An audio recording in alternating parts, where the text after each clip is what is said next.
Hey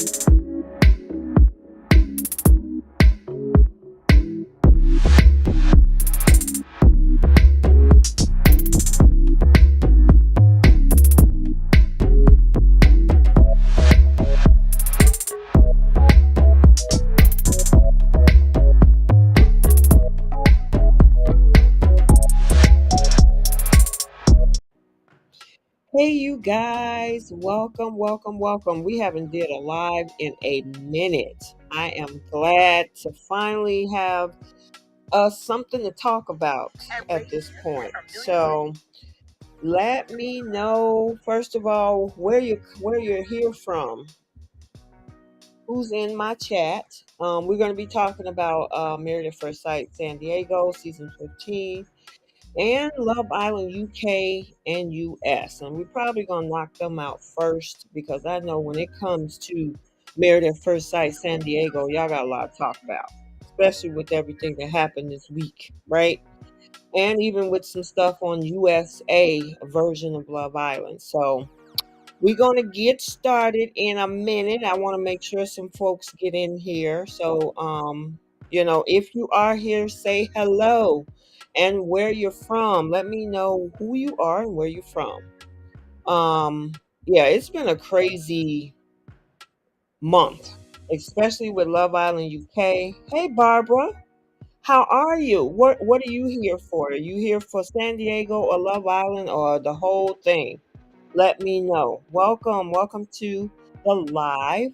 Also, guys, I am Hey Portland from Nashville. Welcome.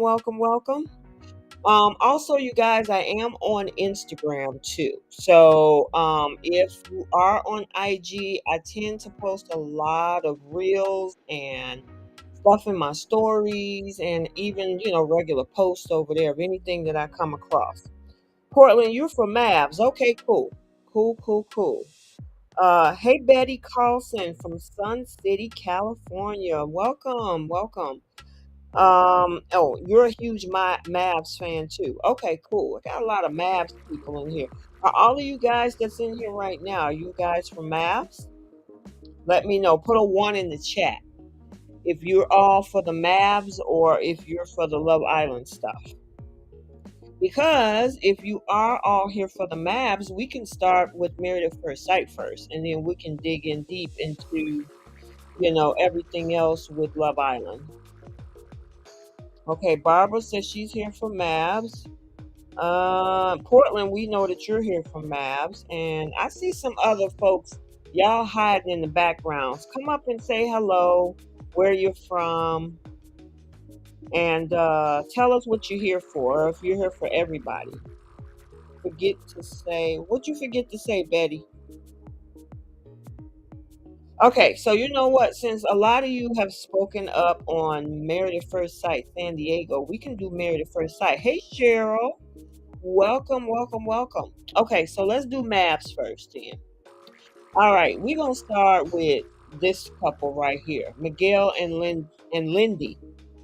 So we all know how with Miguel and Lindy, they seem to be doing pretty well right now. However, she tends to be a worry wart. What do you guys think? I think they make a good couple. However, she tends to, be fussy over a lot of different things. But other than that, she seems very supportive of her husband. So, I mean, I honestly think they're going to do well. I don't know if you guys, yeah, she worries a lot, Portland, a lot. I do wonder, you know what? I'm not too much worried about them. I did say in my predictions video, if you haven't seen that, I did that about a couple weeks ago. I actually think these two are going to say yes on decision day. Barbara says he'll get tired of that. You think so? You think he'll get sick and tired of being sick and tired of her worrying? Now, what did you guys think about what happened in this past episode with the whole sex conversation? Cheryl says she's on the fence with him. Are you? What are you not sure about, Cheryl? What are you not sure about with Miguel? Now they had a sex conversation because she's like, I need to wait and see. And he's like, no, we need to do it because that's how I build a connection. What do you guys think about that? I mean, they're on opposite ends of the spectrum. I'm thinking, of course, he's going to be considerate because I mean, I don't think he's going to, feel some kind of way, but I think he has to respect her boundaries. Absolutely. You're right, Portland. It's kind of early. Yeah, I think it's what, day 4? Is it? Let's see, on their honeymoon, I think they're somewhere like around day 4 or 5. So yeah, it is kind of early, but it's interesting how the experts always say, well, they're married, if they want to go ahead and consummate the marriage, so they leave the door open, but it is kind of early.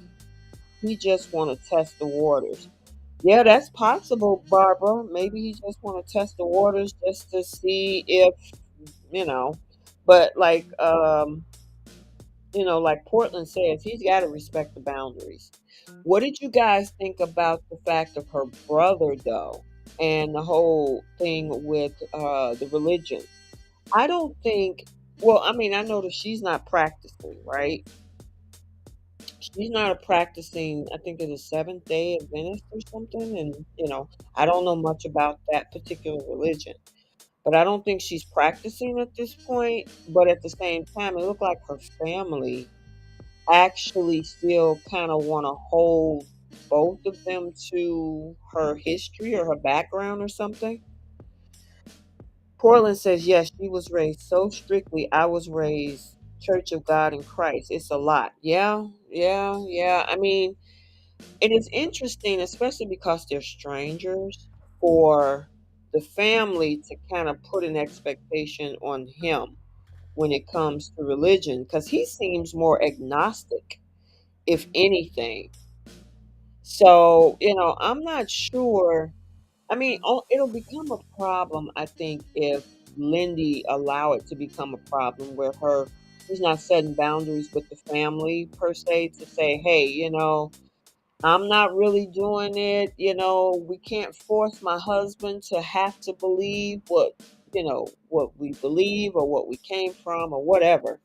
So, Barbara says her brother is too much. When he gets married, he can do it his way. Exactly. When you get your wife or you marry somebody in your faith, as they say, evenly yoked, then apply it. But in this case, he's not practicing, and he is pretty much up in the air about spirituality and how it exists. So, like I said, he sounds kind of agnostic, and I don't know if that's going to be a problem, later down the road. But the only way I can see that if they don't set boundaries with the family. That's the only thing that I could see with these two. But other than that, they seem to be doing pretty well. Hey, Marquez. Oh, so you came on over because I know you said you got a lot to talk about. If she doesn't shut her family up, it is not going to work. Yeah, I mean, she got to set boundaries. She have to set boundaries with them to say, hey, look, this is not what we're doing over here.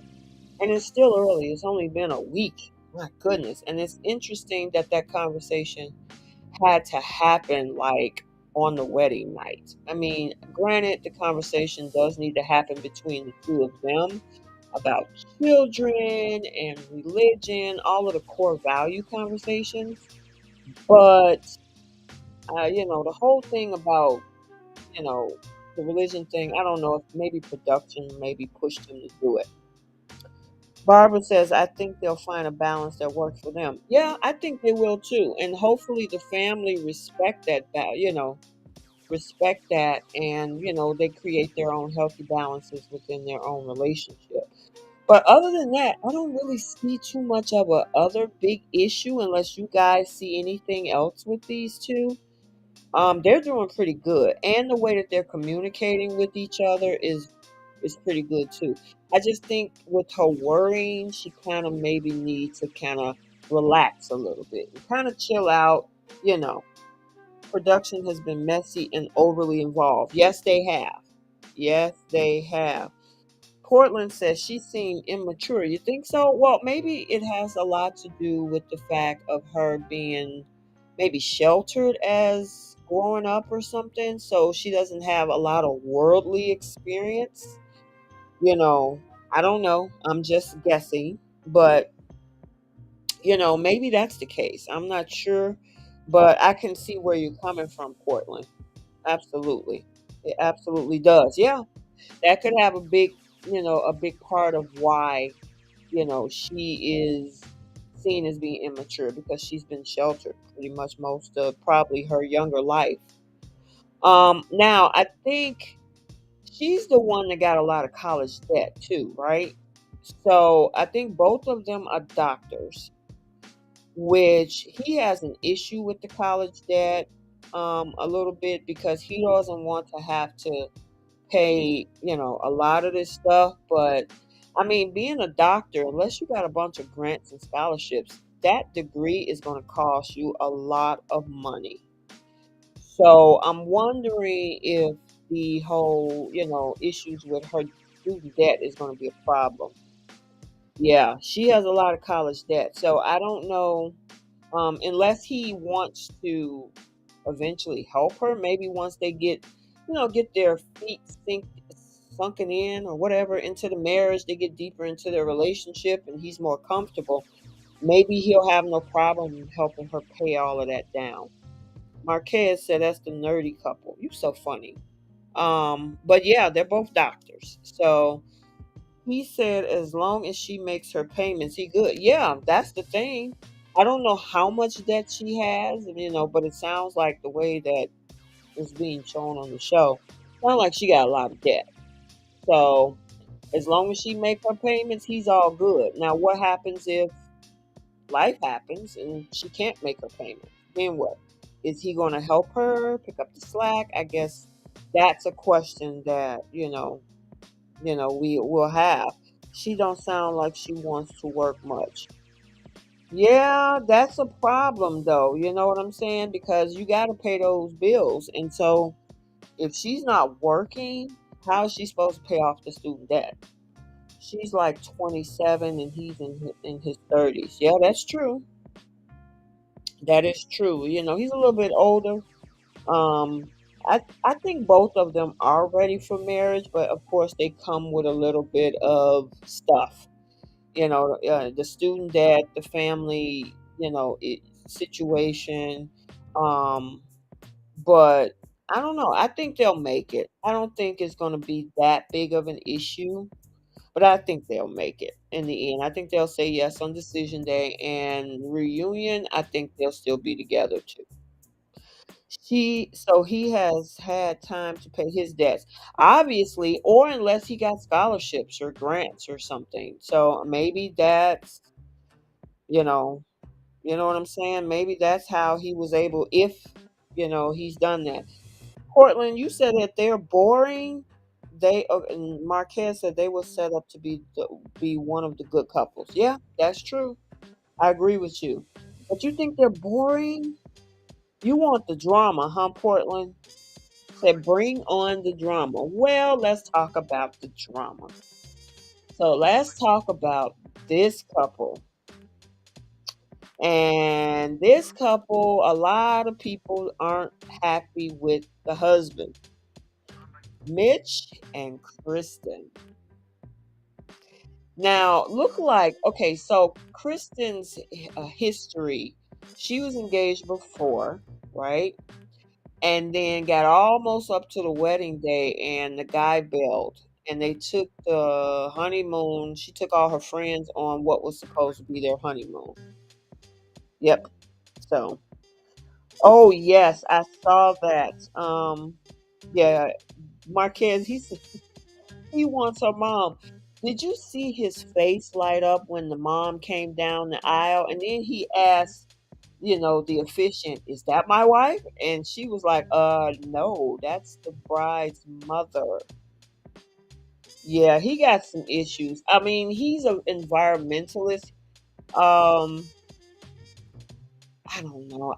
One of the things that I did hear him say in this past episode is the fact that, he's a little insecure about him and having sex or something like that, because he said he hadn't had sex in about a year and a half or something, and he don't know how easy is it going to get right back to going back to that. And I'm like, I thought it was almost like riding a bike, whereas Kristen is ready to go.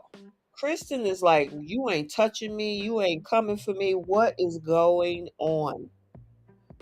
What is going on? Barbara said he should have never told her that so soon.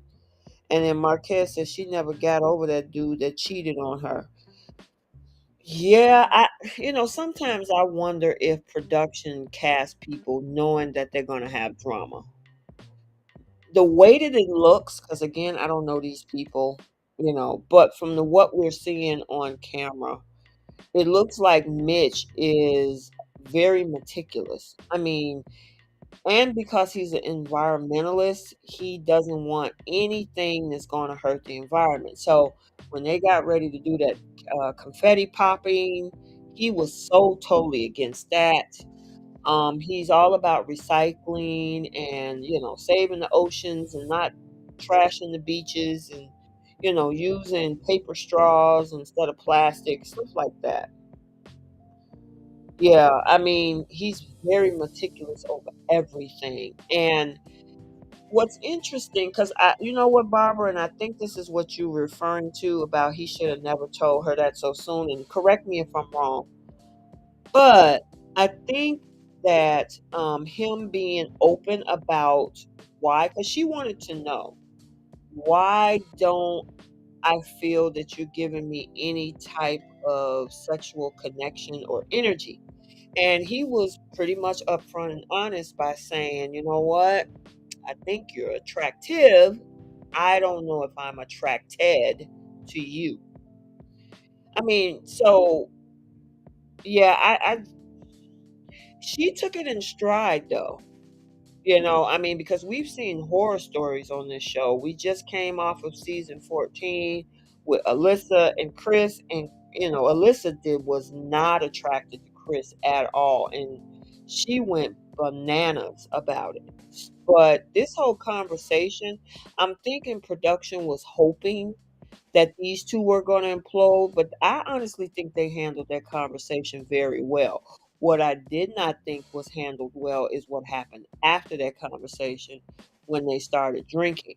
Because as much as he says, I'm not attracted, you're giving mixed signals by saying, hey, now that I got a little alcohol in my system, I want to sleep with you now. That's not a good look, and I do know that men and women approach sex differently. So let me get that straight. Men don't see sex the way women do, and vice versa, right?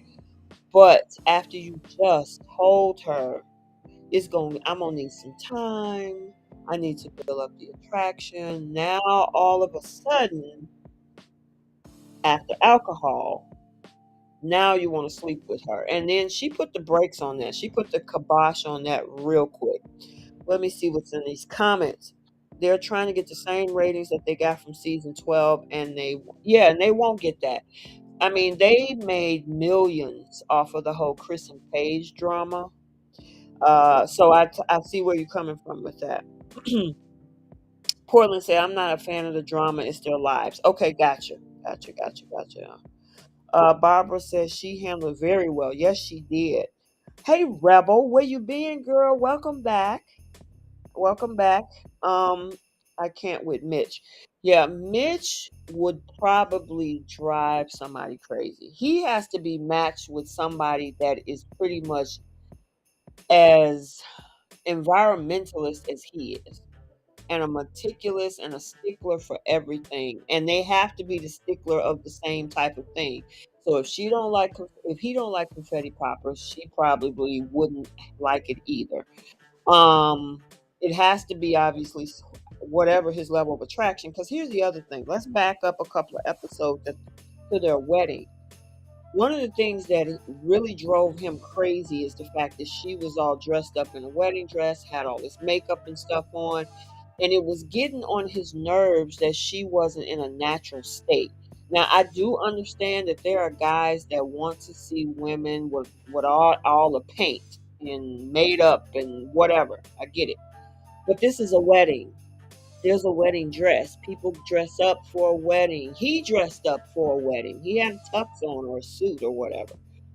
So to say, oh, this is just too much, that dress, that makeup, those shoes, those heels, it's like, but the occasion calls for it. So why wouldn't she wear it? That didn't make sense to me. I'm falling in love. I've fallen in love with a man I wasn't attracted to in the beginning. They're adults. They don't know this can happen. Yeah. So here's the thing. I will say, like I said, men and women approach sex differently in their connections as well. Women are more emotionally connected, whereas men are more. It's more physical for them. They're usually not all. I don't want to put a blanket across all, but men usually approach the dating market based on, they're attracted to what's physical. So I could see how that could happen, but at the same time, give it some time to get to know her, and maybe that's what he needs. He says, I'm not giving up on the process though. So he obviously wants to take the time to, build a connection, because according to the season previews, they had consummated the marriage. So somewhere in there is, I don't know if it's next week or coming down the road, they did consummate their marriage according to the previews we saw for this season. Um yeah, I did see Karen. Yeah, Karen, and that's the other thing. Season 11 is now on Netflix, and it happened with season 10. And usually, every time a new season is added to Netflix, the fans go bananas. And whoever was portrayed as the villain that season, they usually now, 2.5 years later, because that's when season 11 happened in 2020. They're coming after Karen and Miles. Well, Karen mostly, and it's been crazy the last couple of weeks for her. Um, Mitch keeps embarrassing her every episode. Yeah, well, the thing is that it's how she's responding to it, and she's doing a good job talking through the conversations. Now, I'm wondering if that's going to get tired, because, you know, for so long, it might get to the point where she get tired of talking through these conversations with him and just get tired of him altogether. Portland says, right, it's not like they've been dating for years and planning the wedding, so come on, Mitch, get it together. Yeah, I mean, seriously, I mean, you had to know if you were going tux shopping, you had to know that your soon-to-be bride was going bridal shopping. You know, at a wedding, people wear heels and dresses and makeup and curly hair and all of that. I couldn't understand why that was bothering him so much. I get it, some guys like women without the makeup, but you're at a wedding. So, yeah, that didn't make sense. Now, Marquez, are you referring to the filming of the reunion, or when is it coming up? Because we're still early in the season. We probably got another 5 months to go. But the filming of the reunion, I think, was in. Wait a minute. Okay, hold on. The decision date was at the beginning of April. So they started filming the weddings the first week of February. The decision day was the first week of April, first or second week of April. So I'm thinking that reunion either had to happen in June or maybe this past July. Well, because we're in August, so last month. So it probably had to be within the last 6 weeks. Mitch wants her mother. Yeah, we were just talking about that, Dyra. And welcome, Dyra the Diva. Welcome, welcome, welcome. Yeah, Mitch, I don't think these two are going to work out. I think that's even if they make it through the season. I honestly believe that, and I could be wrong. We don't know. But in my thoughts, I honestly think that they're not going to say yes on decision day, because his way of living, his lifestyle, is going to be too much. She's already not happy about the fact of the confetti. She said that she was already okay with the recycling and everything, but she was like, why not with the confetti? We're celebrating. We could clean it right up. But so right there, a little bit of a crack is forming in that relationship, just even if it's a hairline crack or fracture, it's already starting. And now the sex talk, that's an issue as well. So Mitch has been disappointing since the wedding. Yep. Oh, you're welcome, Dyra. I hope I pronounced your name correctly. Dyra, Dira, let me know. Marquez is Mitch is boring as hell. Mitch is he has a lot of people talking right now because everybody's so not happy with him right now that is keeping the conversation going in, especially like on Facebook groups or in Twitter, places like that. Folks are not happy with him. It seems like though that she is attracted to him. She finds him very attractive, which is why she wants him to jump her bones. But it's not happening. Not right now, it's not. Well, it's coming, but at this moment, yeah, I just don't like the mixed signals because another thing she said is that even after that conversation before the drinking, the way he acts around her is like showing her that he is attracted to her. So he's saying one thing, but his actions is doing something else. So that whole thing is kind of crazy to me. But yeah, these two are going to implode. I say no on decision day for these two, and who knows the drama that's going to come with them on the reunion. Oh, okay, good. I want to make sure I don't like mispronouncing people's names. So, Dara, okay, cool. Portland says, and he's not Brad Pitt. Well, okay, so I hear this a lot when either one party or the other say that they're not attracted to the other person. Here's the thing, I know within myself that I'm not attracted to everybody I meet, and I know that I'm not everybody's cup of tea either. So, and I'm not this supermodel or anything either, but I also know that there are people that I'm not attracted to. So I mean, as much as we can say, oh, he's not the finest thing to walk the earth, I do understand that we are not everybody's cup of tea. And so, I put it like that anytime, I have that type of conversation. Yeah, I mean, yeah, he's not some gorgeous actor, but he also knows what he might be attracted to, which is probably her mother. I mean, I had to throw that out there because his eyes lit up when he saw her mom walk down the aisle. So, who knows? I mean, what is the age difference? I know he's like 41. I don't know how old Kristen is. I think maybe she might be in her mid 30s. I don't know. So I don't know. Maybe he's into women that's his age or a little bit older. I'm not sure. But I don't, whatever it is, he's not, well, according to him in that moment, he didn't find that he was attracted to her. I agree. No, on decision day, he's overthinking way too much. That's true. His family doesn't like him. Wow. Really, Marquez? I must have missed that. Your mom with makeup. Her mom was all. I didn't even think that when I saw her before she came down the aisle, I'm like, the girl is looking good. I don't know how old she is. I'm assuming if Kristen is in her 30s. Maybe she's in her late 50s or something. But the girl looked good. I got to give it to her. Her mom is all the way 42, I think. She's 42? Okay. Oh, there's a 9-year age difference. Okay, so if he's 42, then she's like 31, maybe 32. The crazy thing. Hi, Gibran, or I want to make sure I pronounce your name correctly. Jabron Thompson. Welcome. The crazy thing is the mother was dolled up for the wedding and he didn't even seem to have an issue with her. Exactly. So I'm wondering, that's a good point. I'm wondering if he is attracted to women his age or older. She's 32. He's not 42. I thought he was 41 though. Because they were saying that he's the oldest cast member being in his 40s. So I know he's either 41 or 42. But yeah, okay, so there's a 9-year age difference between those two.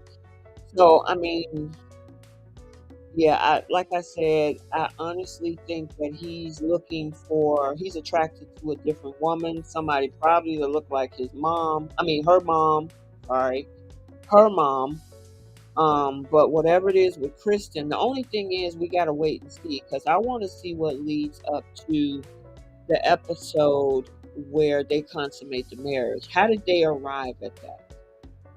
Was it like, I need you to, I need more affection and he gives in, or was it a natural, organic progression to him, ended up, consummating the marriage? Where's her dad? Is the mom married? The dad was there. Okay, so remember, she was the one that didn't tell her dad until the wedding day. He was the one with the really blonde hair, and he was like, "You are insane for doing this," but he said he was going to support her. So that was her father. When I saw the dad and I saw the mom, yeah, I wouldn't have never expected. I know, but he was there. Yes, the same way you said it was correct. Okay, cool. I want to make sure. We all know they casted Mitch for drama. Yes, they did. She's very close to her father. Yeah, she's not. I don't think she really had a good relationship with her mom. And I hope I'm saying that correctly. I know that she has a relationship with her mom, but I think she was more close to her dad. Yep. So I agree with you on that. But yeah, it's two no's for them. Of course, if they say no on decision day, I believe whatever drama happens after decision day, it's going to show up at that reunion. And it's going to be crazy. All right, let's talk about this next couple. And I had high hopes for these two, but I'm getting a little bit concerned.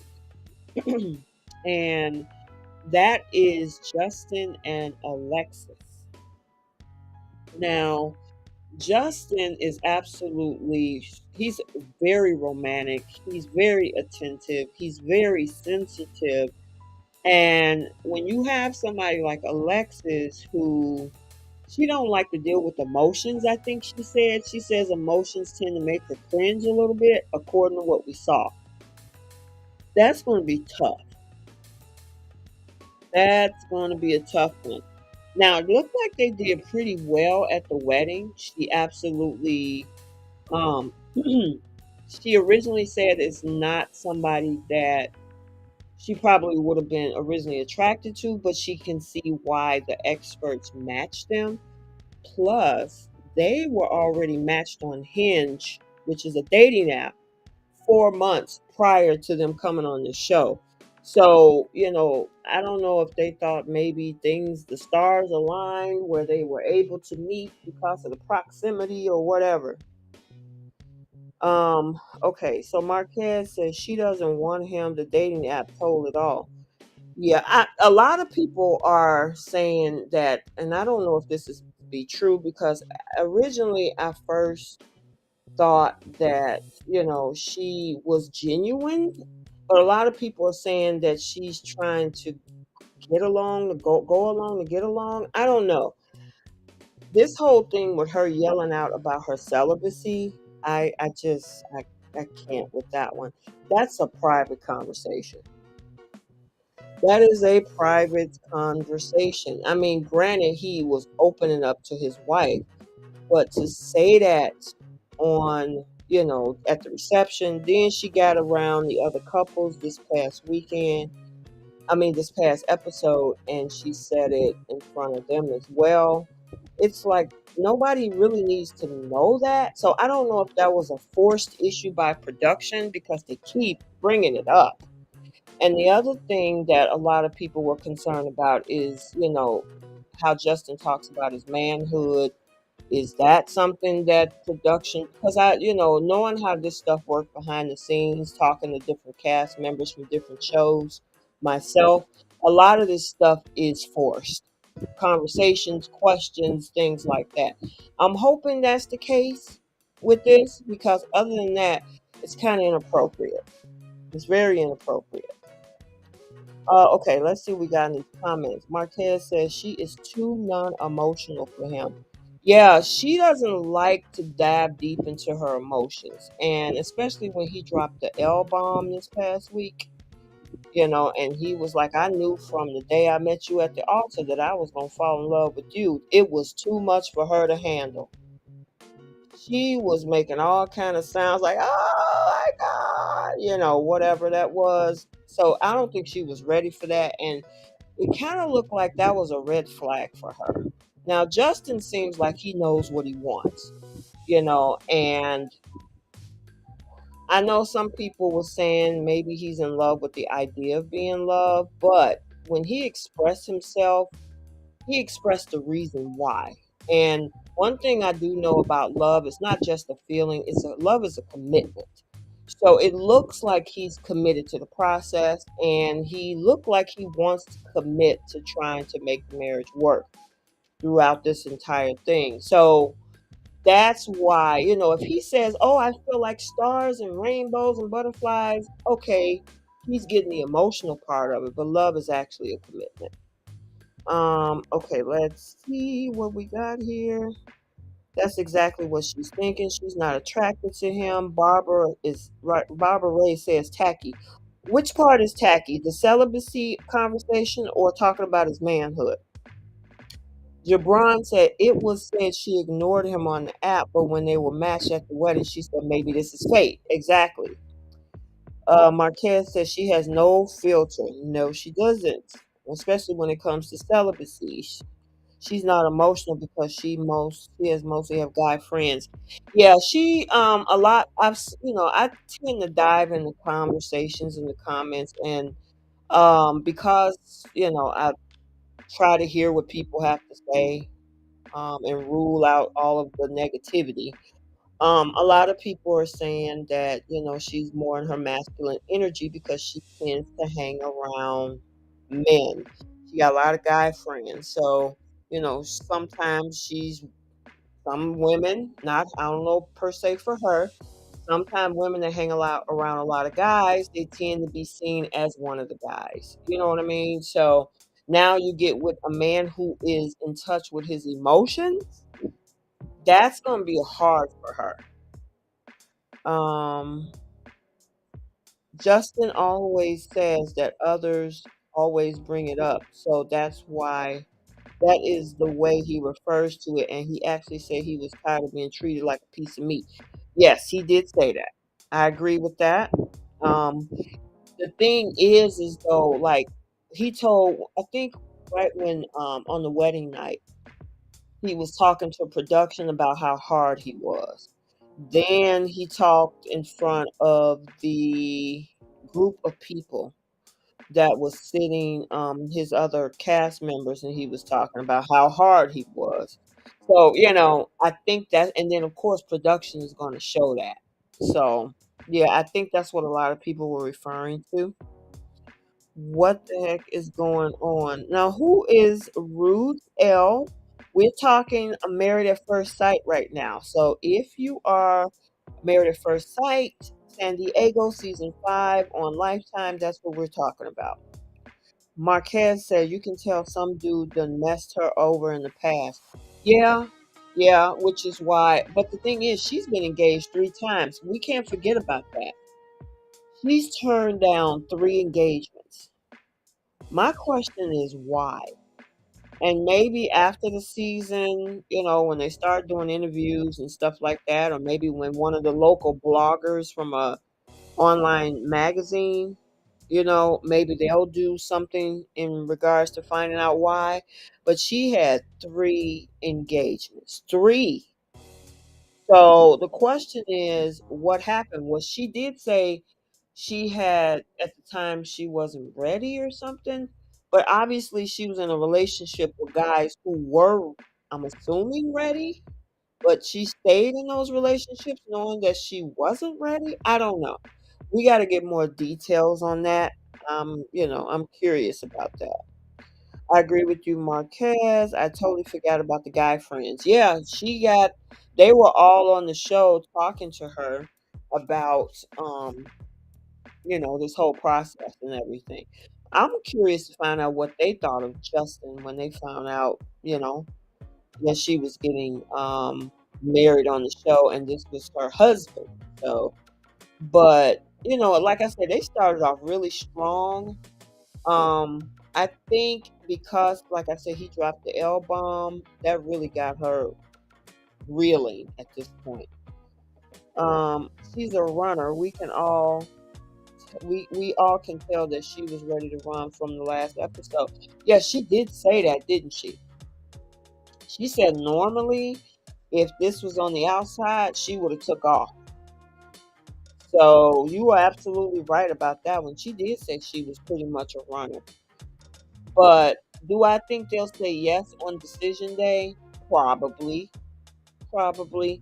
We didn't see a lot of season drama coming up with these two. Just the fact that she was like, I'm done with this conversation. I don't know what that was about. Obviously, that's coming down the road. But he spoils her with affection and attention, which I honestly think they need. He's willing to be whatever that dude is, that or husband, I should say, whatever that husband is that she needs. He's willing to do it. I mean, she asked for height, she got height. The man is 6'8", so I mean, and then when she looks up, she's complaining about her neck. Oh my God, my neck is gonna be hurting if I keep looking like this. Well, you asked for a tall man, and when you're dealing with a tall man, you're gonna have to look up. So, let's see. No, she proposed to 3 times. Yeah, that's what I said. The show is not going to get good until they make it back home. That is true. Yeah, she had 3 proposals. She doesn't know what she wants. Yeah, I'm curious to find out what is her ideal guy. Because if she said, I want a guy that's attentive, I want a guy that's sensitive, I want a guy who, can share a life with, or all of that, and he got to be tall, the experts gave her that because he's all of that. Now, if she's looking for, because most of her guy friends are all athletic because they were playing, what was it, flag football or soccer or something that they were playing at the, what is that episode? Not the kickoff, but when they, season episode 1, I think it was. So was she looking for a tall athlete?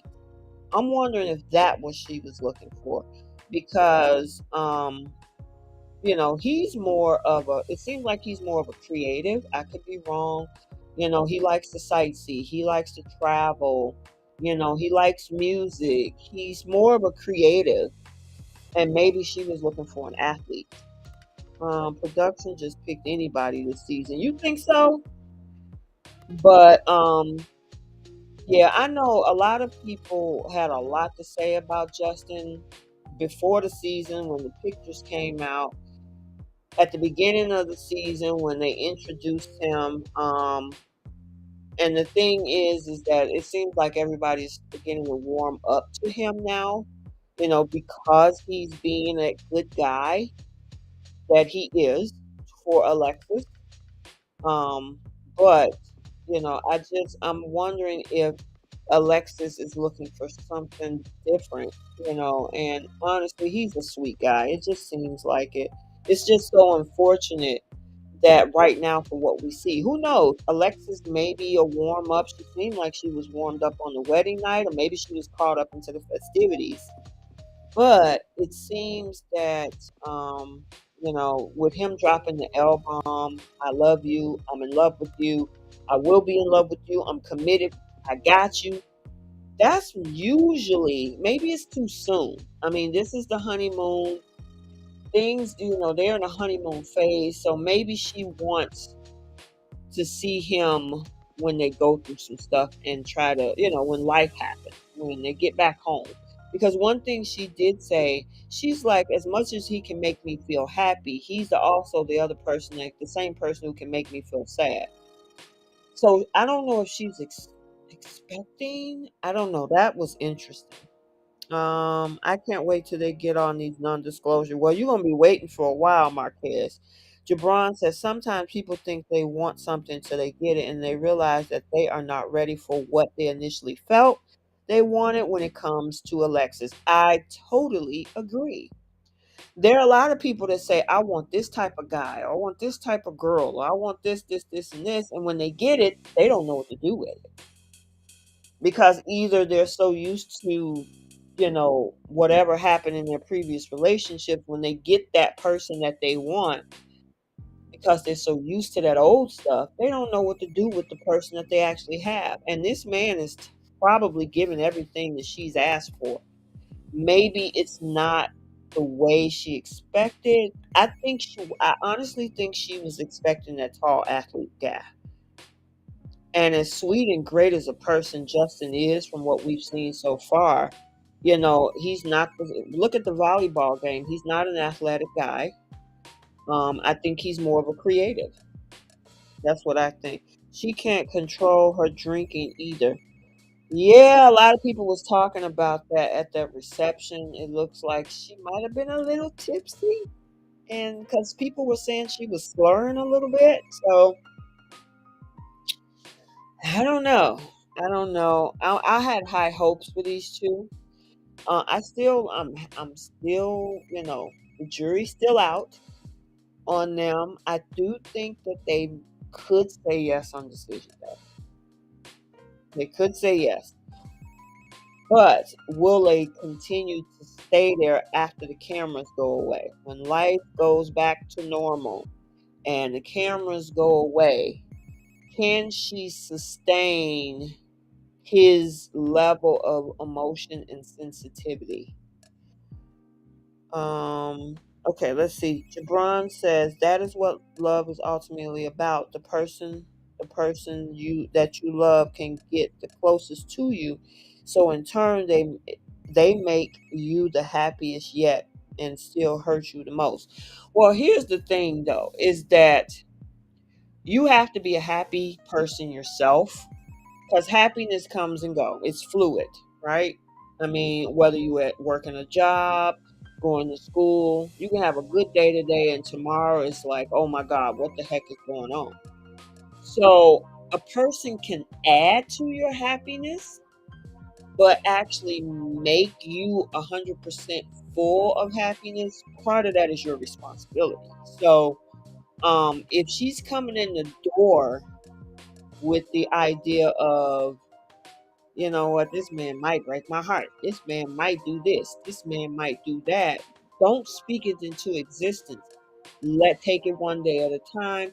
And if something happens, then you need to work through those things. But if she go in automatic, oh yeah, he gonna hurt me. You're gonna create a self-fulfilling prophecy, and it's usually why you see some people self-sabotage relationships because they think this is too good to be true. So I don't know. I might do something subconsciously that's going to cause a problem, and then here we go. And then they'll be like, as it says, confirmation bias. Like, see there, I knew that was going to happen. I knew it was going to happen. Well, probably some of the things that you did put it in motion to happen. And so now it confirms it for you. We all know she doesn't want him, and I wonder why that last girl called off the wedding. LeBron says absolutely 100. Yeah. So I will say, from what I know, that last engagement really, the breakup of their last engagement was very hard on him. Um, he actually went through a lot, from what I understand. Because one thing I do is I do research on backgrounds, whatever information I can find. And from what I found is that it was really hard on him. And it impacted him greatly, emotionally and things like that. So that's probably part of the reason of the celibacy for the year and a half. Number one, COVID. I don't think anybody was out there like that. And number two, the fact of the pain of coming off of something like what he did. Now, what exactly did she do? That's a good question. But the impact that it had, it was very hard on her. Exactly. When you go into any situation, you speak negatively upon yourself, you are dooming yourself from the start. Absolutely. And normally it's a self fulfilling prophecy, and you end up self sabotaging just to have, confirmation bias. So, you know, um, if Alexis keep doing that, that's probably what's going to happen because right now this is too good to be true for her. She's waiting for the shoe to drop. She's waiting for him to do something. She's waiting for something to go left so she can say, "See, I thought so." You say you love me, that you're committed, you're this, you're that, blah blah blah, and I knew it wasn't. I knew it was too good to be true. So yeah, I think because he's all in. I honestly think he's sold. I mean, he's saying things like God created this woman. If he had to create that woman for me, that's it right there. I think he said that at the wedding. So yeah, he's in. He's in. The question is, at what percentage is she in? So yeah, we're gonna have to watch and see. I'm wondering if they're gonna consummate the marriage because the other thing is him being celibate. So we had this whole thing in season 12 with Ryan and Clara that they weren't having sex and da da da da da. And then after the season, we found out that they were having sex throughout the season. So you just don't know. They might have consummated the marriage. They might will consummate the marriage. We'll have to wait and see. She is too rough for him. Yeah, I honestly think that because she probably when you hang out with the guys, you might talk like the guys or whatever. She might say something that could hurt his feelings. He was already teared up on the honeymoon when she said that, well, I can't reciprocate those feelings. And I'm like, that's when he should have said, you know what, I get it, I understand. But he said, no, I'm okay. And I'm like, Justin, clearly you're not okay with what she said because you're tearing up. So it definitely impacts you, and it's okay to say so. Like, look, I know it's tough for me to hear, but I also understand that it's still early days for us right now. So she definitely seems like one of the boys. Yeah, I mean, because she hang around to get her. She got a lot of guy friends, and ain't nothing. I guess it depends on each person because some people think men and women cannot be friends. That usually, if a woman have a bunch of male friends, somebody in her friend zone is interested in her. I have heard that several times. Um, but definitely has an impact on her. Because if you hanging with guys, I guess I mean you can be a feminine woman in amongst, but that's a whole nother conversation. But yeah, like you said, Jabron, yeah, it seems like she is one of the boys, but I don't know. I had high hopes in the beginning. I mean, he won me over. I'm like, wow, go ahead. We got a guy on here who is wanting the process. He wants to go through the process and and try to be, he's a good guy and everything. So yeah. All right, I think they'll say yes on decision day, but the question is, will it last? That's the big question. So, let's see. Marquez says he's scared to tell the truth. Yeah, I don't know if I think it would be better for her if he told her the truth to say, look, I know that was uncomfortable for me to hear, but I understand and I respect that and I'll give you the time you need. I think that would have made her comfortable. It also would have relaxed him as well. So that's what he should have done. All right, let's move on. Now, this particular couple didn't get a lot of airtime, but we're going to talk about them anyway. And that couple is Ben and Morgan. Now, he's the mama's boy. He was the one that pretty much everything has to go through his mom. He's also the minimalist. So he's a couponer. Coupon, saving money, making $1 out of 15 cents. That's his thing. Morgan, on the flip side, is the strong independent, and she has, I think she does Muay Thai. She even kicked one of her friends or knocked one of her friends' teeth out or tooth out, front tooth.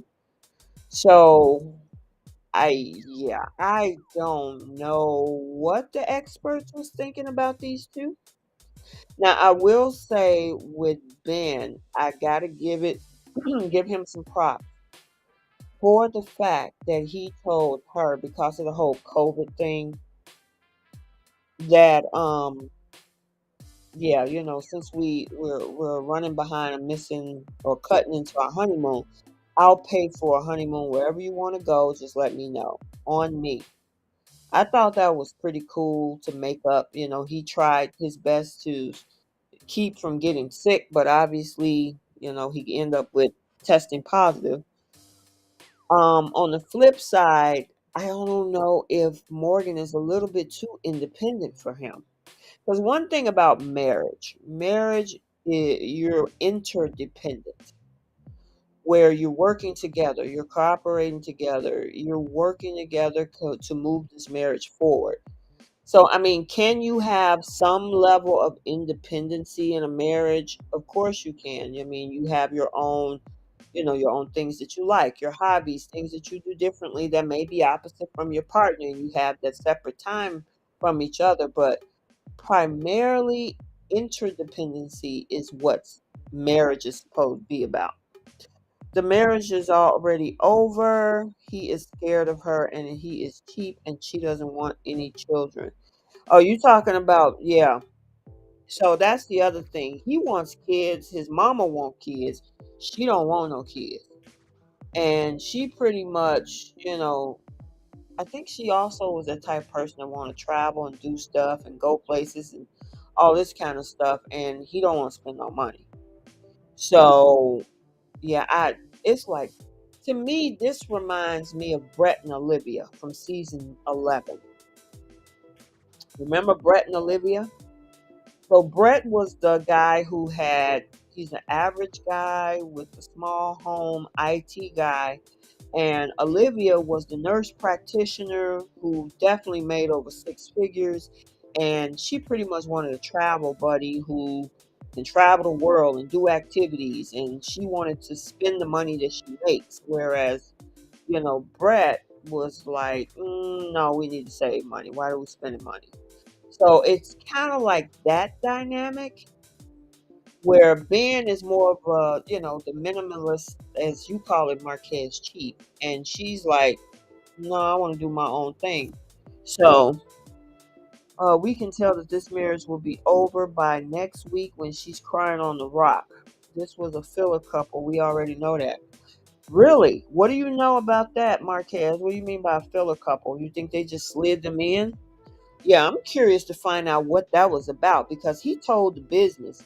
I guess obviously whatever it is that they talked about, he leaked it out to the other cast members or something. And she was not happy about that at all. So I'm wondering, you know, what that's about for next week. But the wedding went well, it seems like. The night after, all those condoms. I don't know if you guys watched the after party, but over at the after party, it was so funny because he was talking about those condoms. And he was saying how they were a size XL and that they were too big for him. So he always was told by his parents that anytime you use a condom, make sure it's the right size. That was funny. And he's not even embarrassed about that. He's like, look, they too big. It is what it is. So yeah, that's gonna be interesting to say the least. But I don't know about these two. I don't think they're going to work. Nope. That was my prediction at the when I did my prediction video. I don't think they're gonna work here either. So we didn't have too much because they're just really getting into the thick of things after the wedding and everything. So we'll have to see. But I think, like you say, Marquez, next week, yeah, that's when we really going to see the drama with these two. So we got one more couple that I know folks are ready to talk about. And we all know who that is. And that is Mr. Nate Barnes and Mrs. Stasha Barnes, because she dropped her last name like a bad habit and said that she's gonna carry his name for the rest of her life, even if they get a divorce. So they I hear a lot of people calling him Playboy vibes. I think a lot of that came off of that whole bachelor party episode where he told the stripper to get on her knees. She got on her knees, and he was squeezing whipped cream in her mouth and everything. That put a bad taste in a lot of people's mouths. And I know production wanted that piece because he already out the gate looking bad. Yeah, they were not happy about that whole thing that happened at the bachelor party.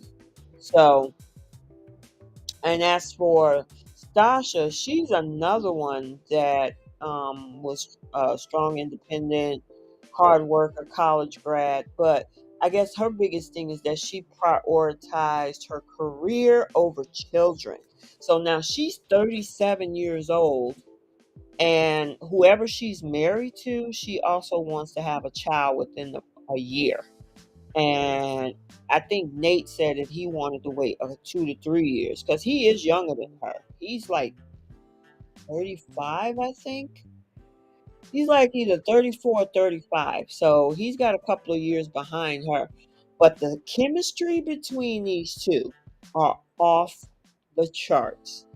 That whole shower scene, now a lot of people did not like it. I had zero problems with it. And so much so, I created a reel on my IG. And so for those, and I think that that reel, I think it kind of went viral. But um, those two and that shower scene, it was, hey, that's what people do on their wedding night. That's all I can say. I mean, some people was like, "Oh, it showed too much." I honestly believe she probably had a bikini on. He probably had some speedos on.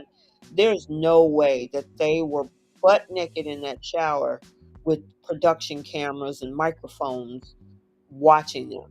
They obviously were asked to do that scene. Um, let's see. Yeah, we don't know each other's second. Production is using Nate as a pawn. You can tell she regrets putting career before family and husband. Yeah, yeah. I found out a lot about these two. First of all, these two are both YouTubers. So, he's into day trading, she's into craft, and she is also a real estate investor. So she flips houses. She actually does the dirty work. I actually saw a video of her scraping popcorn, the popcorn paint on the ceiling. She got up there, mask and all, with the scraper, scraping a whole room of popcorn ceiling off. So she not only does she run the business, but she gets in and get her hands dirty too. She does a lot of crafty things. She does yoga, that type of stuff. So I honestly think that there is some compatibility here because one of the things that they did bond on is the fact that they're biracial, and that I guess the environments that they came up in, a lot of people, from what they were saying, would give them a hard time, or they were uncomfortable, or whatever the situation was. So they bonded on that. Nate only met his mom once. And obviously, I think his father must have raised him. And then as for Stasha, she emancipated herself. She doesn't know her dad, don't have no idea who he is. And she emancipated herself to go live with friends. Even though she seemed like she still have a good relationship with her mom, but I guess she cut out early in her teen years. So whatever that means, but it seemed like they're pretty good at this point. Um, I'm tired of them trying to play Nate like he's broke. Yeah, he's a stock trader. So, um, obviously, and a lot of people are talking about what he was saying about selling fake Louis Vuittons out of the trunk of his car years ago, being a hustler or whatever. They're really playing that up too. But that's not setting well with people because then that makes him look like he's broke. And the other thing is this whole thing with the prenup and postnup. Now let me let you guys in on something. I don't know if you guys know this, but that is a manufactured storyline. I could be wrong. Who knows? I might get a message in my TMs. I don't know. Kinetic content, lifetime, whoever. Only reason why I say it's a manufactured storyline about her asking for a postnup because prenups and postnups is already built into their Married at First Sight TV contract. So on decision day, if they say no and they get a divorce, you leave with what you came in with separately, part of the contract. So for her, for her to say, if I need you to sign a postnup, would you be okay with that? Y'all already signed postnups and prenups when you signed up for the show and signed your contract. So I just wanted to put that out there. I don't know if you guys know that or not, but he was still open to say yes. Hey, at first, oh, you don't trust the boy, blah blah blah. He was open to it. So yeah. And he said he works in software sales. Yes, he does. That too. But do I think that they will say yes on decision day? Yes. And I have a ton of spoilers, but I'm not going to do that in this video.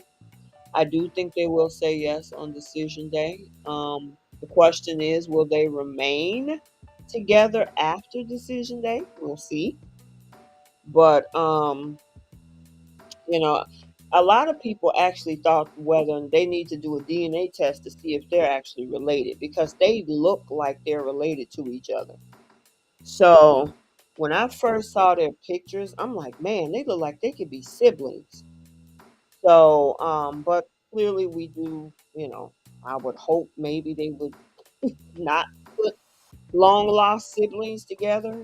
You never know with Married at First Sight because they love the drama. But I do think they will work out in the end. Trying to think what else was the issue with them. Oh, this past week with Nate. Nate and him sightseeing, his wife was way ahead of him. She wanted to make sure that he was around to protect her. And he was like, I was just taking in the view. It's gonna take me a minute to adjust on, transitioning from single life to married life and all of that good stuff. So but what do you think about these guys? Because honestly, Stasha and Nate, yeah, they definitely look cute together. They got the energy. They willing to have the tough conversations. That whole thing at the bachelor party. Oh, the female friend. Can't forget about the female friend. The female friend who wanted to do what is that? Watch sunsets together and play board games together. I'm wondering if that's going to come back up. Only thing I would say about that is that Nate is going to have to set boundaries. He's got to set boundaries with the friend to say, hey, you know what? This is my wife. My time and focus is devoted over here. And we're trying to build upon something, and hopefully they can respect that. I wonder if she would win the baby argument. I'm hoping so. I hope she win the baby argument, because yeah, her time is short. I mean, at 35, according to medical professionals, you hit geriatric pregnancy. So it's going to be interesting to see, if she go ahead and get the kid that she wants, and whether or not, Nate is ready to go and be a dad, at 35. The bachelor party thing was crazy to me because I was looking like, dude, your wife is gonna see this, you dummy. Yeah, I'm wondering what Stasha thought of that. Now I'm trying to think if I saw the after party and maybe if Stasha was on there for that particular episode. I gotta go back and check. But yeah, you had to wonder what Stasha was gonna think when she saw what her husband was up to. It's not gonna come back up because Megan almost got beat up at the wedding. Yeah, listen, Stasha's face when she was like, maybe we ain't gonna have too many more sunsets. Stasha ain't playing. And that girl looked like she was devastated. She had tears in her eyes and she got emotional. But she talked about she was emotional because she was happy for them. And I'm like, yeah, I think you're emotional because you feel that that's the one that got away. He wasn't interested in you. You maybe was interested in him. And it didn't go the way you wanted to. So she was. I don't think she really cares. Yeah, I mean, honestly, yeah, I'm wondering. It might come back up. We'll see. You know, if the girlfriend do something crazy or some drama happens in the season previews, I didn't really see any drama that they showed for this couple. So LeBron said, "You are right on that one. I feel like she wanted him for herself." Yeah, she is something. A lot of the folks, a lot of the fans were saying that either she was with him once and he broke it off and now she wanted him back, or she never had the opportunity. Well, she never had the opportunity because he didn't give her, but she wanted him. So, yeah, I think that's exactly what that is. So, what else we have with this couple? We talked about the stripper. We talked about the friend. We talked about her pregnancy, the prenup, or the pregnancy she wants. The prenup, the mom, the emancipation. Um, we talked about him not meeting his mom but one time. Yeah, so you say you believe it? Yeah, it's something going on with that girl because them tears came from somewhere, and it wasn't because she was so happy. She don't even know this. She don't know Stasha. What are you happy about? Come on now, quit playing. So, yeah. What else you guys got about this before we move on to Love Island? Because I know my my Married at First Sight fans had a lot to say. We are actually only at episode 5. That's the only thing about, I would say, Married at First Sight. What, Australia? They have an episode 5 days a week, whereas we have one episode once a week. So that's why it takes us 6 months to get through this. We probably won't be done with this until probably like October, November. They are filming currently in Nashville right now. I think the weddings are probably this week or next week, maybe last week. Denver, season 17 is going to be in Denver. So we know that filming is going to start probably in the winter, beginning of 2023. So I'm pretty excited to see what they're going to get in Denver. It's going to be cold. You talking about in the middle of winter time when they're filming in Denver. So that's cool. They're branching out from the East Coast. So that's going to be interesting. I'm surprised maybe they'll do Salt Lake or something like that, depending on how far, Lifetime extends the contract out.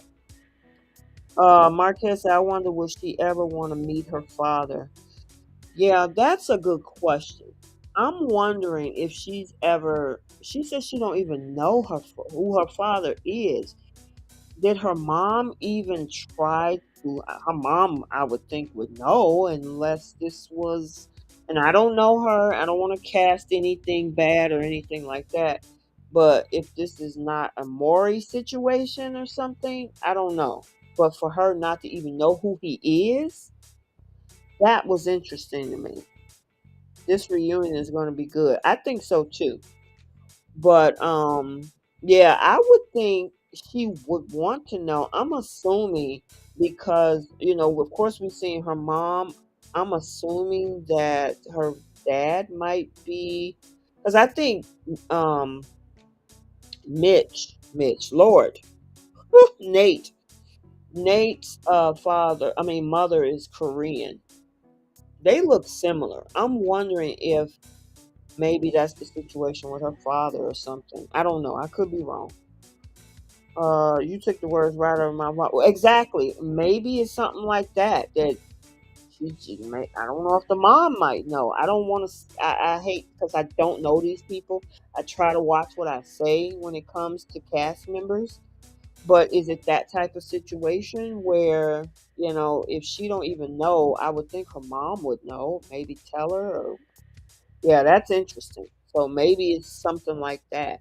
But with the way ancestry.com, and I'm not a sponsor, so I want to put that out there, YouTube. I'm not a sponsor. But with ancestry.com and some of these other places where you can kind of trace your DNA to family members across the world, I mean, if she really want to know, I would think that's probably a good way to start, you know. Um I believe the show can find out if they really wanted to. Probably so. Who knows? These production companies are good at, coming up with stuff. So you just never know. You never know. So I honestly agree with you on that one. But yeah, that's what we got so far. I probably, because Meredith First Sight is going to do a mid-season review. So probably because I think Meredith First Sight US do about 18 episodes a season, somewhere between 18 to 20 episodes. So probably in about another 3 weeks or so, we'll be in the middle of the season. We're episode 5, so 6, 7, 8, 9. Yeah, so somewhere around 9 or 10, which will put us probably at the first week of September. We'll be halfway through the season. They would have good looking babies. Yes, they will. The kids are going to be gorgeous. I got to say that. They will have some attractive kids. They look so much alike, though. Oh my God. They really do. They're both athletic, which is good. They're both business minded entrepreneurs, which is good. They're both attractive and they're both attracted to each other. That's good. The chemistry is good. The background is similar in so many different things. So, yeah, I honestly think they will say yes on decision day. And if they stay together, it would surprise me afterward. Totally, totally, totally. So, that's what we have for Married at First Sight. Unless you guys have something else, because then I want to get into Love Island with my Love Island fans that are on the chat. Also, you guys, make sure you hit that like button. Make sure you hit the like button if you want to support the channel. We have super chat available, super thanks available. I do have Cash App, so if you want to support the channel that way, um, I can actually put that on the screen. If you want to support the channel, there it is there.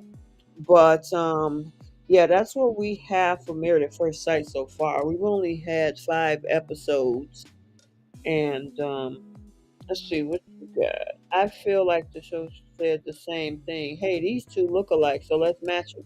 Yeah, I do. I mean, they look like they can definitely be related. So I just, I just hate they've casted the whole shadow of him of being a playboy.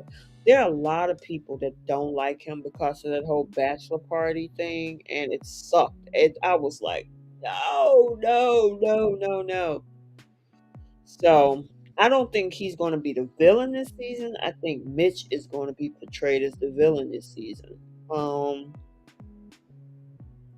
Ben, Mitch, Nate, Justin, and Miguel. Yeah, I think if it's a male, it's going to be Mitch.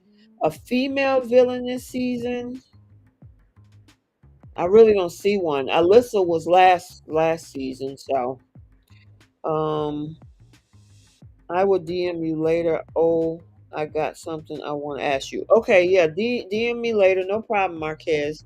No problem. All right, you guys, I'm going to switch over for all my Married at First Sight fans. If you love Love Island, UK, USA, yeah, we got some stuff to talk about then, and then we're going to end the show. So, let us get into, and also if you are not sticking around, make sure on the way out that you hit that like button.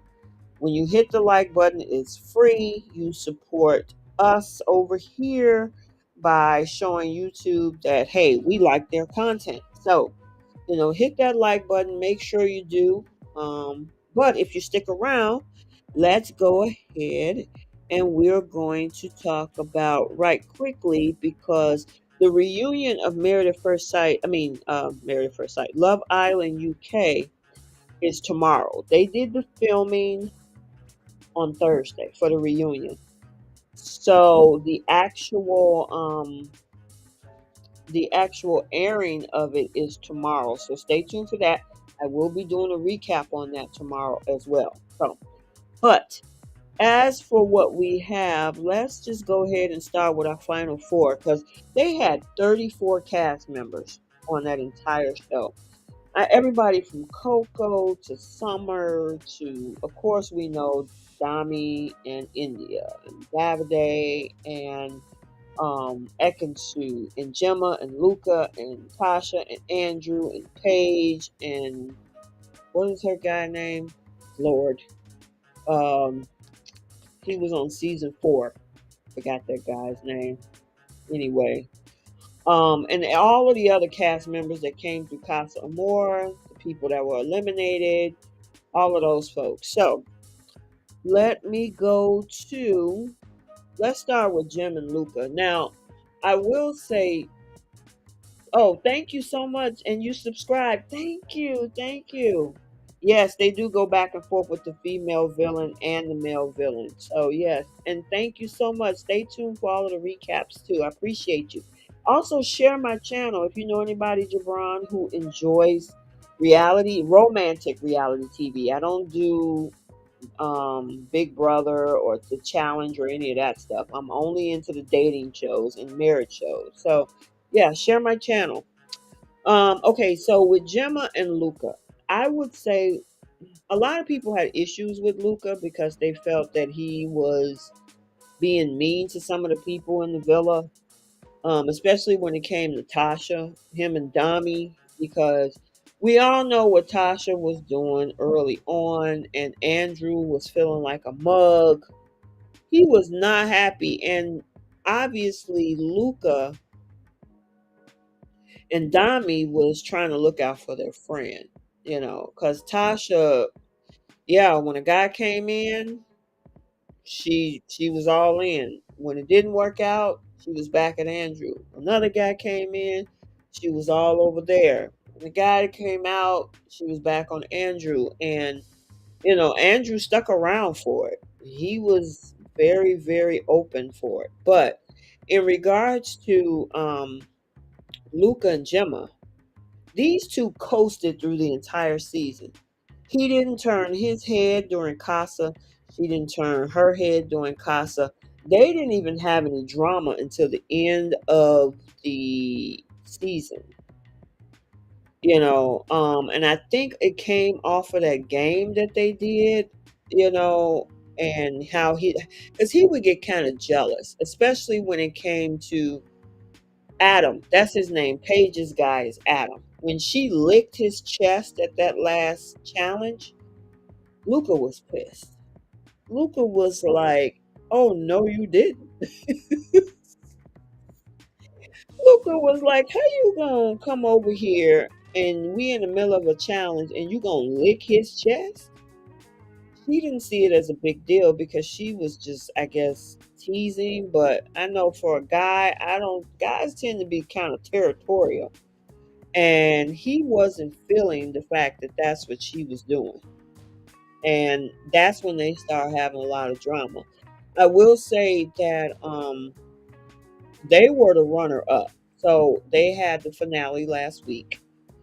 She excuse me. She has like 1.7 million followers now, but even up to that point, she was right at a million two, I think. So she had a lot of support. Plus, her dad is widely known as well. Um, do I think that this is long lasting? Could be. I'm not sure. I'm wondering if Gemma is going to, because Gemma is another one that is kind of like Alexis from Married at First Sight.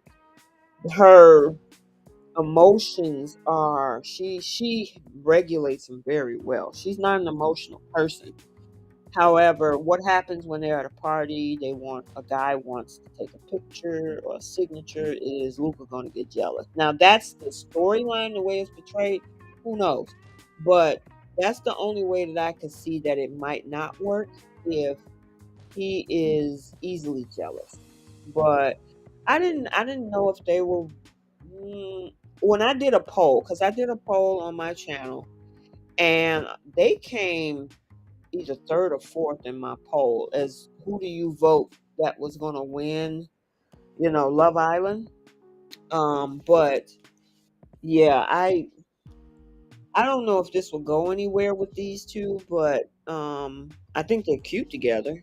They coasted their way through the season. A lot of people think they coasted their way through the season just to get the bag, but yeah, that didn't happen. So, all right.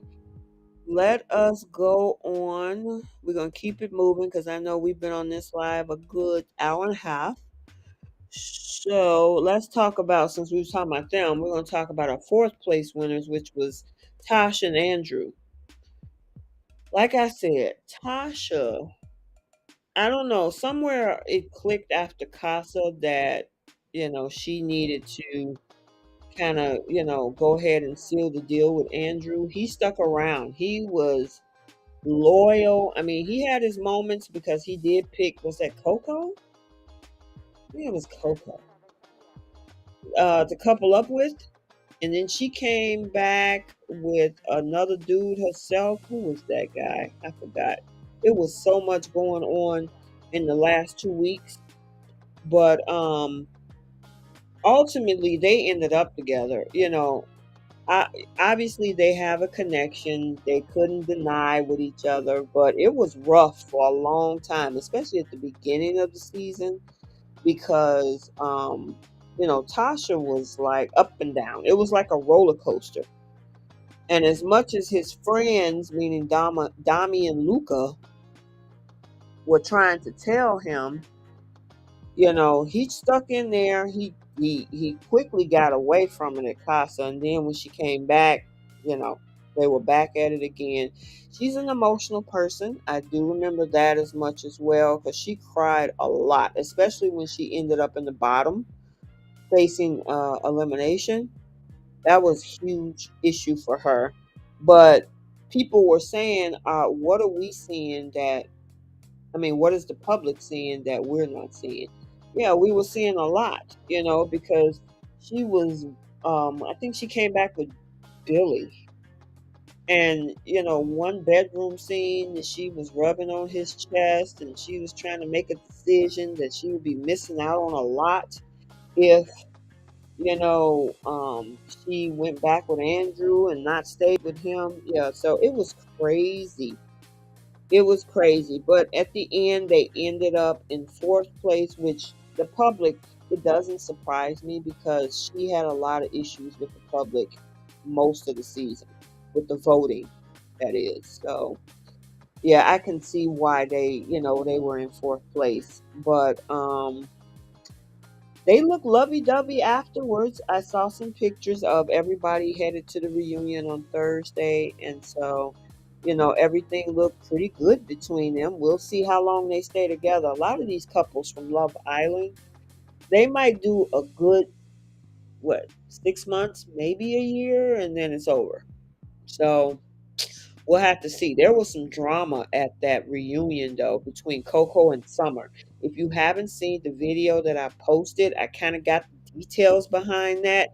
it was so bad allegedly that the production had to shut down for a minute because Coco and Summer went in. So if you haven't seen that video is on my channel. So check it out. But yeah, I'm curious to see how far they're going to go. She is an excellent dancer. The girl can dance her butt off. I was looking at her. She's a pro. So whoever, I know with them having a huge following now, she's probably going to get somebody coming after her for dance endorsements or dance wear, dance clothes, something like that. Because girl can dance. She did an excellent job with that. But even though they had a rocky roller coaster relationship, everything I guess it's working out so far, but they ended up together, but they ended up in fourth place. And then let's move on. We got these two lovebirds. This whole situation with we have Dami and India. Now they came in third place. So I think okay, so originally he was with Amber, she was with Ikenna. And I think they wasn't getting enough energy from their partners. So they ended up building their own connections separately from those two, which ended up with Ikenna and Amber end up getting dumped from the island. But of course, that means that these two were hot and heavy. And for the most part, they were good up until we got to Casa. Because then we had Summer. Summer in, was it China? But mainly Summer, because he wanted to explore his options and to see if things will work out well with Summer. She brought back Deji, and the thing is, even though they were coupled up with other people, they still had a very strong attraction for each other. The only problem is that a lot of people felt that Dami disrespected the whole thing, even though they weren't boyfriend and girlfriend, because he was kissing and cuddling and things like that with Summer. Whereas India didn't even kiss Deji. Was it, yeah, Deji? She didn't even kiss Deji. She just brought him over. And then when they both got over there, India and Dami couldn't stay away from each other. But he had a lot to work through. And then that big old argument between him and Summer, where he was telling her to shut up and all of that. Yeah, that was crazy. Crazy. A lot of people wanted him gone after that whole thing. Because it was something about the fact that he said, well, I was telling you that I was still interested in her. But she was like, yeah, but you were doing this with me. And she got mad, stormed off, and all of this. And of course, then India was like, yeah, I'm hearing two sides of the story. I mean, obviously, if he told her that he was still interested in me, what is your ulterior motive? It was a crazy, crazy episode because as much as people thought India was going to walk away after that, she questioned what was going on between her and him and Summer as well. But she also looked at both sides. She didn't automatically jump on this and say, Dami, I hate you. You're done. They started throwing little digs at each other, like calling calling Dami Deji. She fixed breakfast for Dami, but then fixed breakfast for Deji. So they kind of did a little messiness, but at the end of it all, I think the final dates were beautiful. Even the one I will say with the floating dinner table that Luca and Gemma had was cute. Their date was cute as well. So ultimately, they ended up together. I'm curious to find out if they're going to last long. They're doing pretty well on the outside right now. I think they are back with their families individually, but there was a cute IG live that Dami did where he went to Pandora and bought India a little gift, and the girls that work in the Pandora store was like, oh, we picked out something great for his girl India. So I'm curious to see what India got. Hopefully she'll post something showing what she got from Dami. But other than that, they seem like he told her he loved her. She said, I love you too. So they made it official boyfriend and girlfriend on their final dates. So I'm happy to see where they go. Gas TV, focus on number one, great start, date versus team, that real respected. Okay. Welcome to the channel. Welcome to the chat as well. I appreciate that. Um, yeah, but as for these two, I want them to last. I'm looking forward to see where they go. Um, I think they're in their early 20s. They're pretty young. But yeah, it seems like he's spoiling her right now. So, hey, I'm good with that. Hopefully, it's reciprocated as well. So, I'm excited about those two, but they came in third place. And then, of course, we got to talk about these two. Oh my God. Ekin Sue, Ekin who? Ekin Sue. Ekin Sue and Davide. These two were the highlights of the season. He was calling her I gotta say, everything from Ekin Sue crawling on that floor, trying to hide from Davide to get Jay, to, this whole thing with Ekin and, Davide and, what is that girl name? Was it Molly? Molly in Casa. These two had a turbulent relationship, calling her a liar, saying that she was as fake as Louis Vuitton. She's an actress. And she did some stuff because she came in there. Originally, she was looking at Luca. That didn't go. Then she was talking to Jocks because she wanted to be in the bed with Jocks. That didn't go because Jocks was sold on Paige. And then we had her going after Jay, but she was crawling all over the floor trying to hide to be with Jay.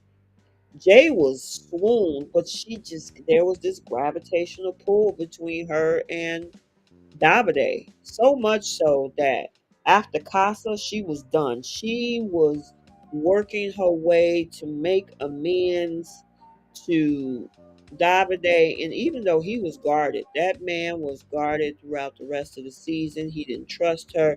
They always ended up in an argument. He would say something, she got offended. It was crazy. Welcome. It's nice to be nice. Real way to be family, friend, priceless. Okay, real people need to be there for their smile, not fighting all the time. Yeah, but obviously it worked because the fans voted them as the winners. They are the new 2022 winners of Love Island UK, and she want his babies. It's that girl loved this man so much, and he decided to stick in there with her. But this man, Ekansu love her some Davide. I'm wondering if they are, because they're one of the older cast members on the show. She's 27, he's 27. So yeah, she's ready to have some kids. I know she said that because she's getting close to 30.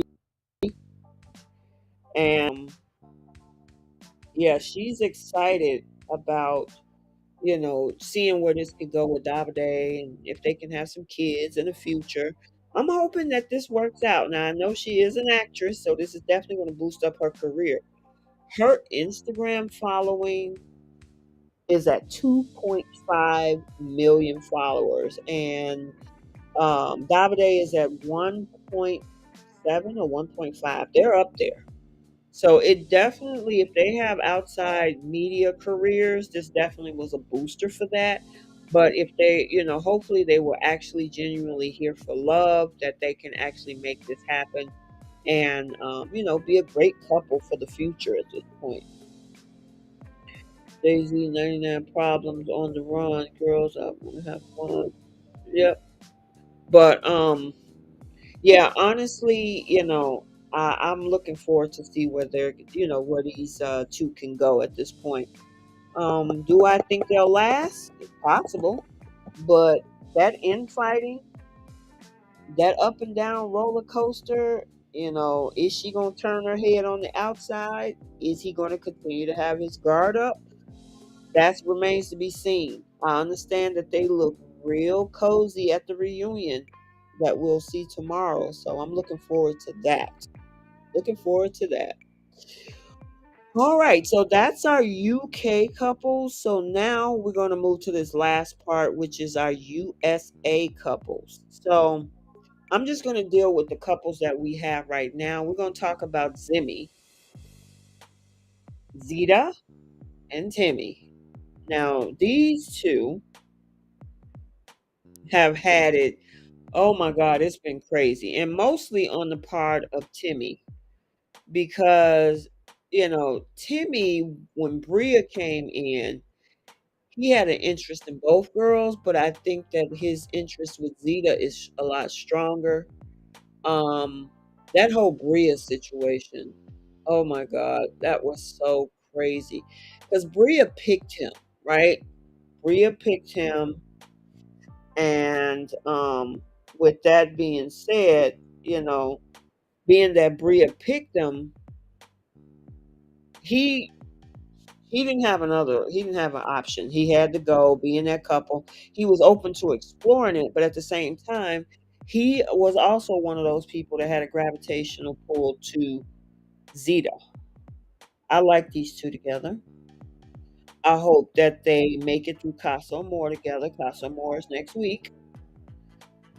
Because I honestly think that Timmy is going to be tested. Zeta, obviously she sold on him. She could turn her head too. You know what I'm saying? But I like these two together so far.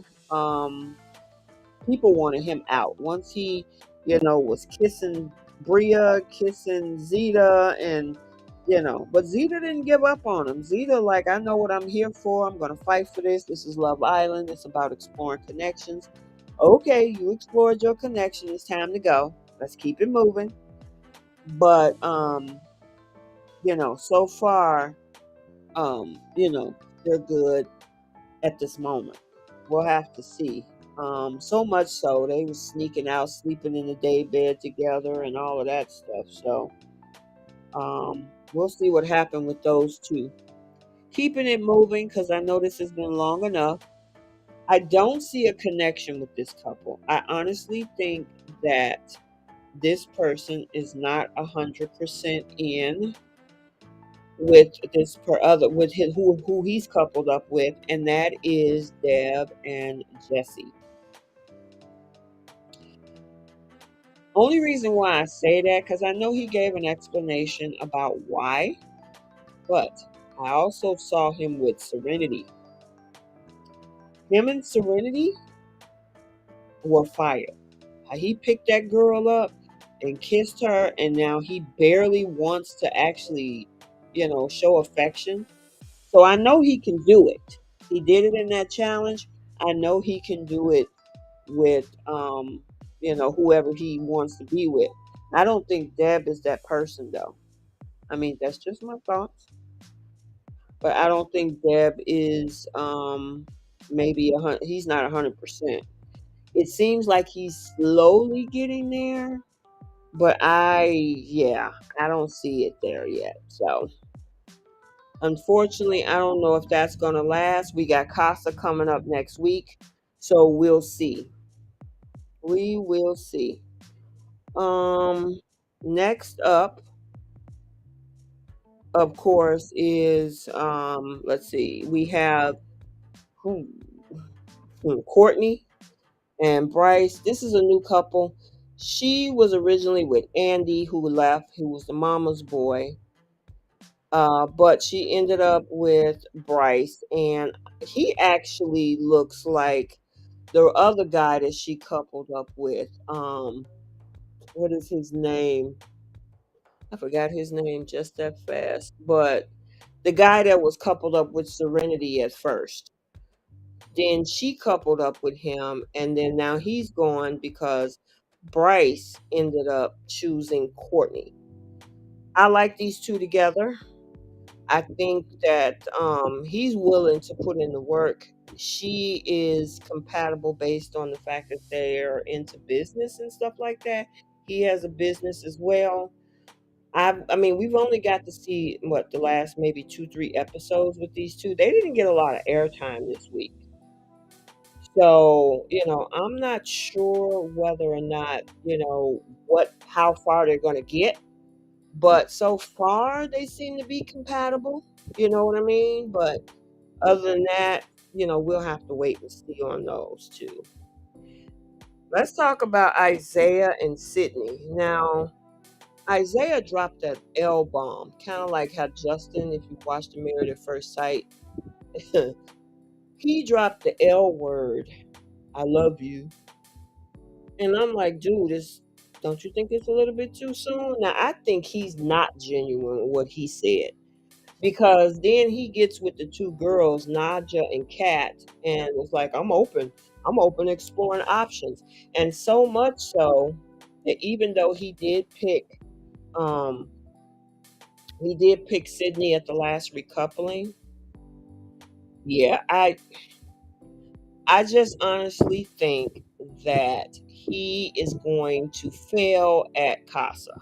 Because when those new girls come in, Sydney's not around with her hawk eyes or anything else. He's going to be done. He's going to be done.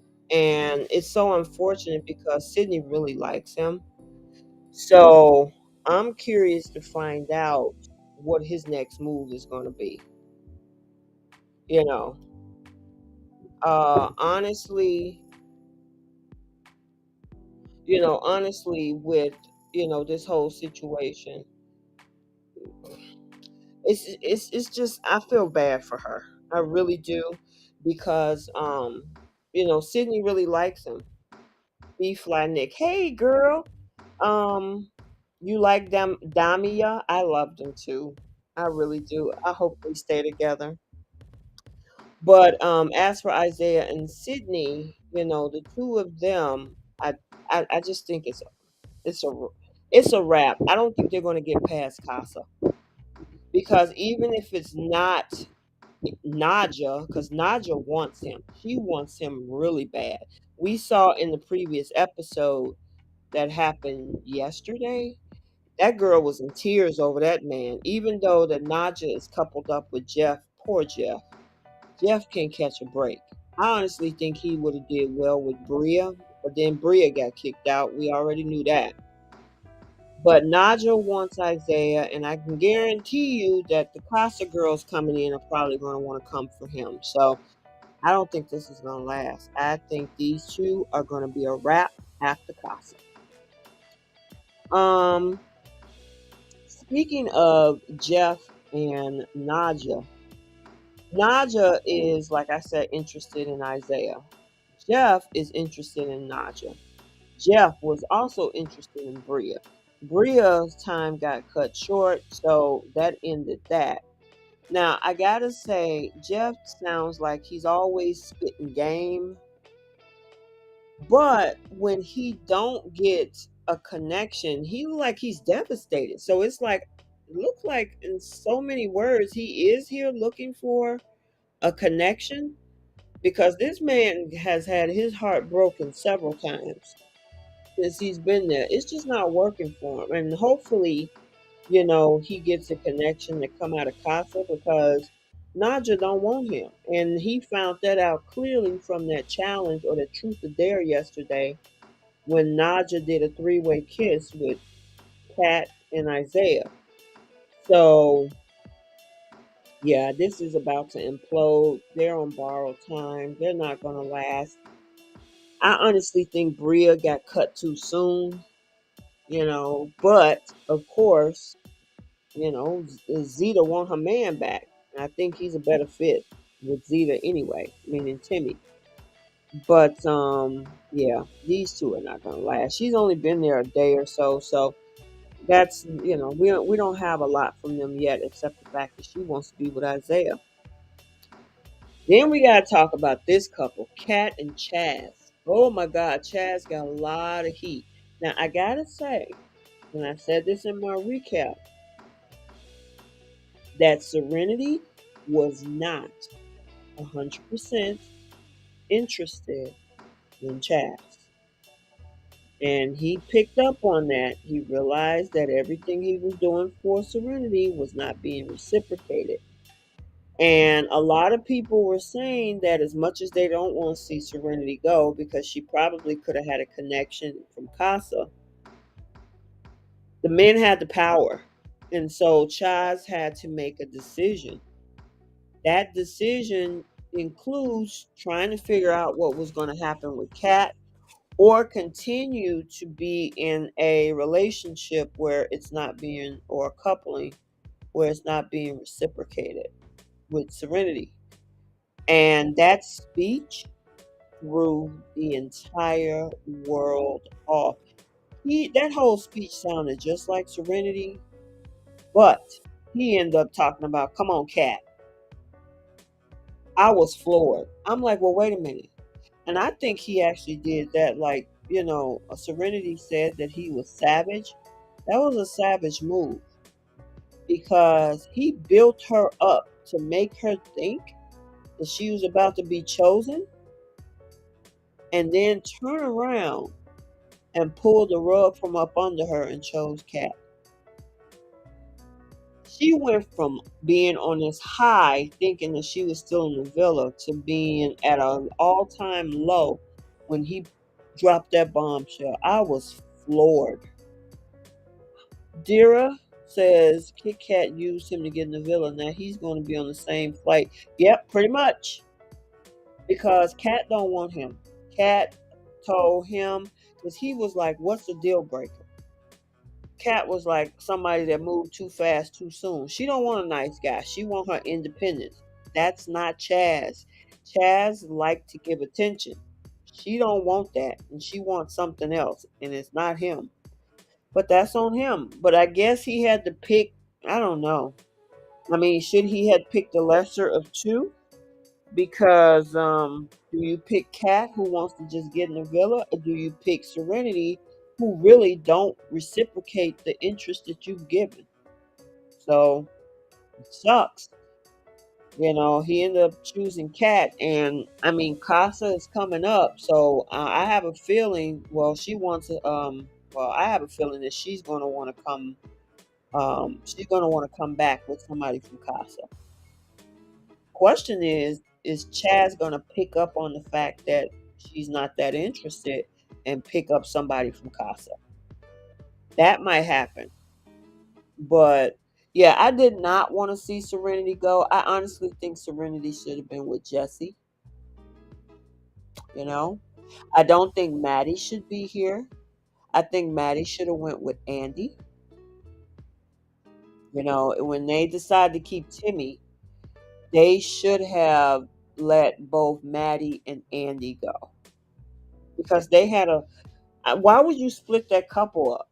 I mean, that didn't make sense to me that the girls chose to keep Maddie. Even if they kept Serenity, she could have wait for a guy to come through the villa or maybe try to pursue something with Jesse, because there's nothing there for me. I don't see it with him and Deb, but I just think, I don't know. I think Maddie should have went home, in my opinion. I just don't. She's with Jared. Okay, the Jared is interested in Deb, so put Jared with Deb, send Maddie home, put Serenity with Jesse, and everything would have probably been great. And kept Bria and put Bria with Jeff. There we go, problem solved. I guess until Casa. Who knows? Dira says Maddie is boring. Bria could have been with Jeff. Absolutely. You are absolutely correct, Dara. Maddie, it's like, why are you still here? You build a connection with Andy. Just go with Andy. Just go. She should have maybe self eliminated. It's like, you know what?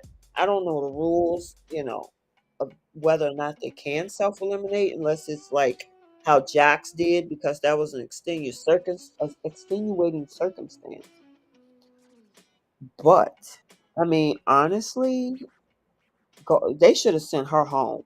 I mean, are they really? Because I know somebody was like, "Oh, but she was more of a friend to the girls than Bria was."